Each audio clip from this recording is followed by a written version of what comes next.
আসুন আমরা জেনে নিই প্রসিডিউর অফ ক্যানুলাইজেশন, অর্থাৎ একটা রোগীকে কীভাবে আমরা ক্যানুলা করব।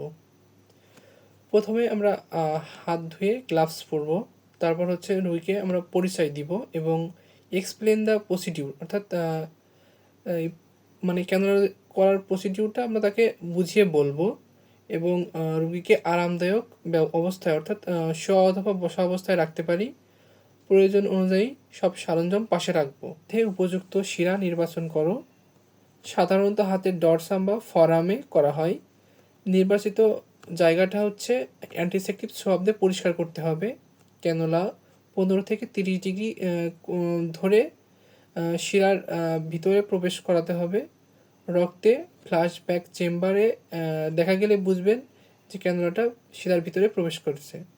এরপর ক্যানুলার প্লাস্টার টিউব শিরার ভিতরে ঠেলে দিতে হবে এবং নিডল বের করে ফেলবো। এরপর হচ্ছে ক্যানুলার জায়গাটা ঠিকভাবে বসিয়ে টেপ বা হচ্ছে সুপারফিক্স দিয়ে ফিক্সড করে দিব। টুনিকেট খুলে দাও এবং ক্যানুলার সাথে আইভি ফ্লুইড লাইন বা সিরিঞ্জ সংযুক্ত করব। ইনফিউশন শুরু করব এবং রোগীর অবস্থার দিকে লক্ষ্য রাখবো।